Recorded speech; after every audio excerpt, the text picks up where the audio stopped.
Let's start with a quick word on spoiling newer films.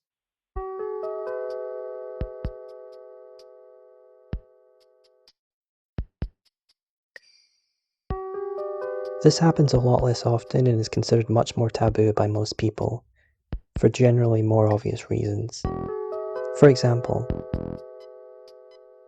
not every movie premieres at the same time worldwide. Some countries simply have to wait longer to see the latest blockbusters.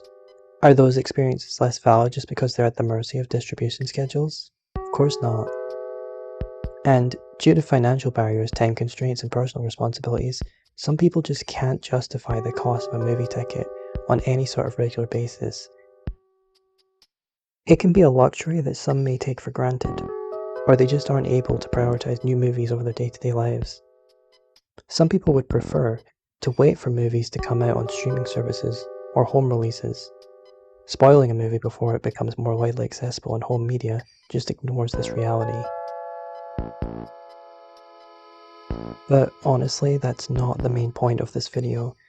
You see, what really baffles me is how we'll go out of our way to respect spoilers for current content, but when it comes to older movies, suddenly people act like these stories just don't matter anymore. That sends a troubling message. The idea that art has an expiration date. And that just doesn't sit right.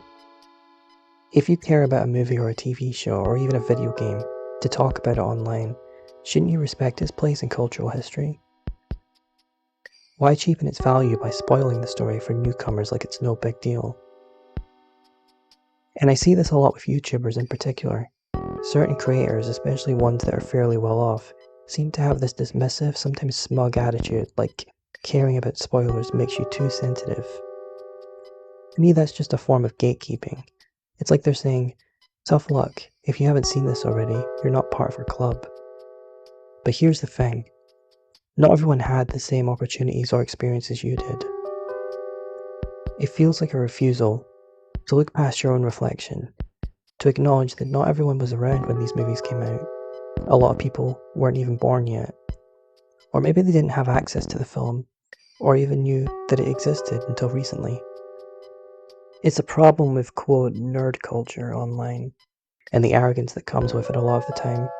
They assume that we all have this inherent osmosis of pop culture. It's not just short-sighted, it's disrespectful to the timeless nature of storytelling.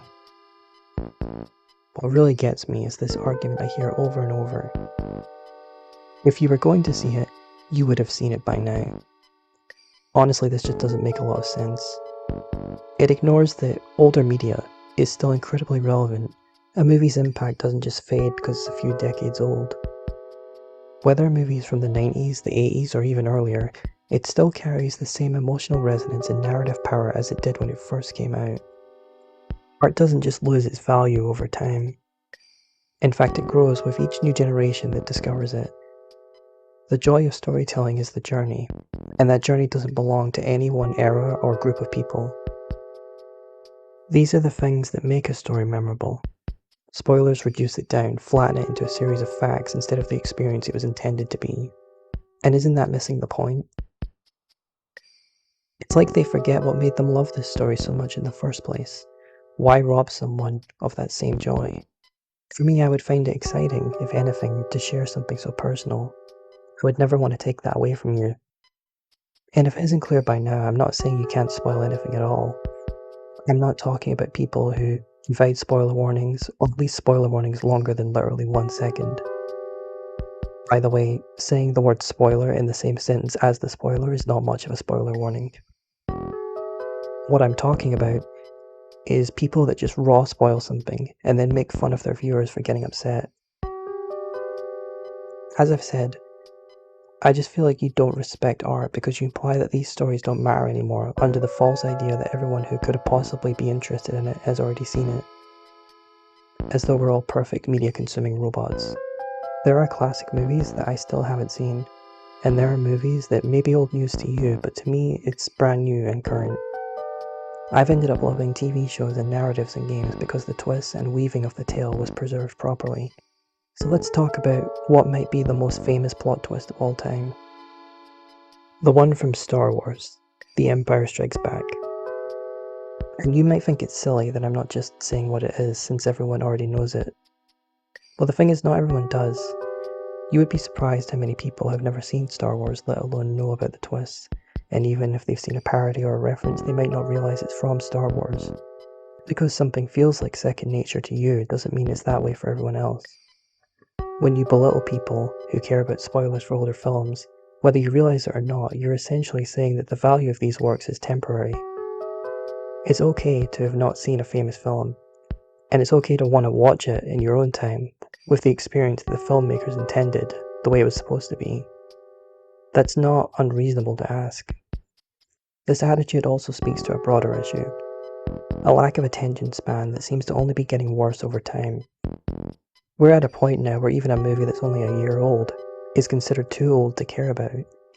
It's this idea of a spoiler pass, that once a movie crosses some imaginary threshold of time, spoiling it becomes acceptable and expected.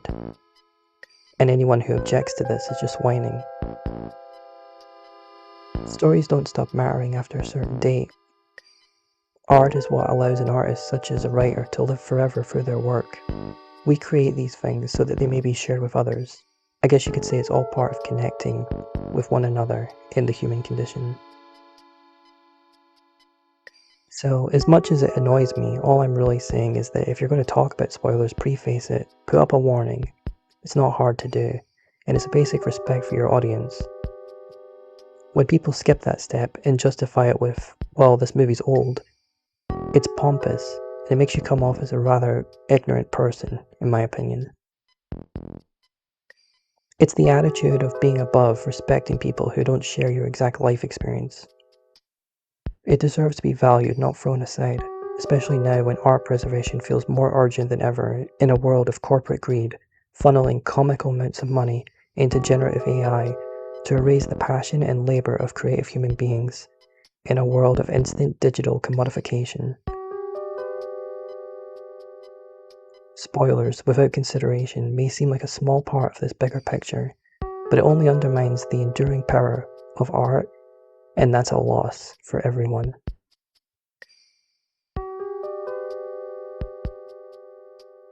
Next time you roll your eyes at someone asking for spoiler warnings, take a moment to think about what you're really saying. You're telling them that their experience doesn't matter, that they're too late to the party, but stories don't have an expiration date, and neither should our respect for people discovering them. Thanks for watching, and let me know in the comments what's a movie or show or perhaps a game that you're glad you experienced spoiler free. Or maybe there's a twist that someone ruined for you. Let's talk about it, as long as you don't forget to leave a much needed spoiler warning. I'd like to thank my patrons, Hyperbream, Ethel and Abby. Thank you so much for continuing to support me as I grow this new channel. If you would like to see your name in videos like this, you can do so starting today at only £1. At £3, you will receive this plus an array of other perks and benefits. More information about that can be found at patreon.com/theheavenlyvoid.